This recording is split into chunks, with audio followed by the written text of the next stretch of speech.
শেখ হাসিনা ক্ষমতায় থাকাকালীন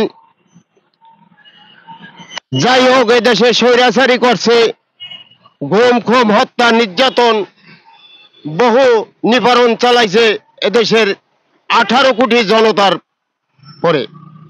তারপর আমরা বলতে চাই ডক্টর ইউনূস স্যারের কাছে, আপনি সারা বিশ্বের ভিতরে একজন গণ্যমান্য ব্যক্তি, আপনাকে আমরা অভিনন্দন জানাই, স্বাগতম, অভিনন্দন এদেশের 18 কোটি জনতার পক্ষ থেকে। কিন্তু আমরা জানতে চাই, আপনি বলেন শেখ হাসিনা খালি উন্নয়নের গল্প দেখাইছিল জনগণের, যে দেশেরটা উন্নয়নে গল্প দেখিয়ে 16টা বছর মানুষের পরে গুম খুম হত্যা নির্যাতন নিপীড়ন চালিয়ে এদেশের মানুষকে জিম্মি করে রেখেছিল। যখন এদেশের 18 কোটি জনগণ রাজপথে পাখির মতো বেড়ে আসলো, স্বৈরাচারী শেখ হাসিনার বিপক্ষে, যে বাংলাদেশে একজন অন্তর্বর্তী সরকার সকল মানুষ আশা ভরসা দিয়েছিল ডক্টর ইউনূস স্যারকে। কিন্তু আমি ডক্টর ইউনূস স্যারের কাছে জানতে চাই, শেখ হাসিনা উন্নয়নের গল্প দেখাইয়া তার প্রতিটি নেতা কর্মীদের পকেট ভারী করেছে, কিন্তু আপনি কি করছেন?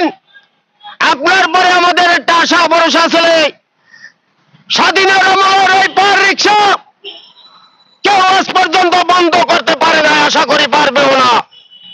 কিন্তু এই স্বৈরাচার, এই ব্যাটারি চালিত রিক্সা সারা বাংলাদেশে ঢুকাইছে স্বৈরাচার সরকার খুনি হাসিনা। এই দেশের মানুষের দিন কাম দিন মজুরি, যারা পার রিক্সা চালিয়ে তাদের সংসার, তাদের ঘর ভাড়া সবকিছু এই পার রিক্সার পরে বহন করে। পবিত্র একটা রমজান মাস গেছে, এই পবিত্র রমজান মাসে 4000 টাকা চুরি করেছি আমি। যেখানে যাই সেখানে অটো দেখতে পাই, অটোর জ্বালায় আমরা অতি দুর্বৃত্ত হয়ে গেছি।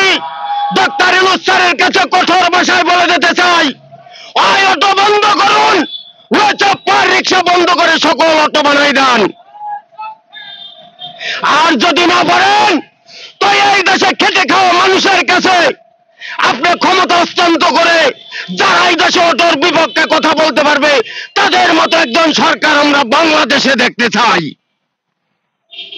শেখ হাসিনা উন্নয়নের গল্প দেখেছিল, আপনি এখন বলেন কি সংস্কারের গল্প?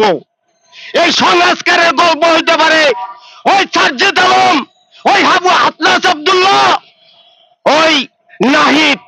কেন আতনাস আব্দুল্লাহ সাজ্জাদ আলম তো জামাতের লোক, ওরা তো জামাতের লোক, ওরা তো বলবেই ওরা এই দেশের স্বাধীনতা বিরুদ্ধ ছিল জামাত।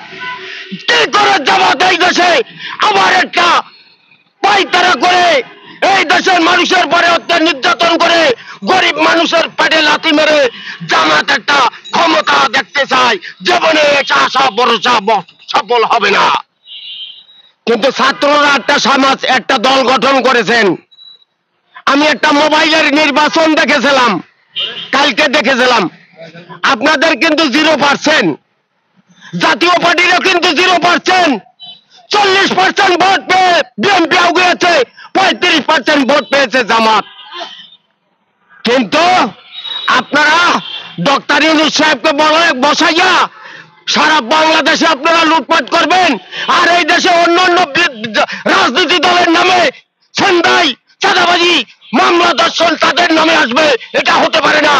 যদি বাংলার মাটিতে আমরা এমন একটা সুস্থ নির্বাচন দেখতে চাই, যে নির্বাচনের মাধ্যমে যে সরকার গঠন করবে, যে জনগণের নিরাপত্তা দিতে পারবে, যে জনগণের আশা থাকবে, ভরসা থাকবে, এই রকমের একটা সরকার আমরা বাংলার মাটিতে দেখতে চাই।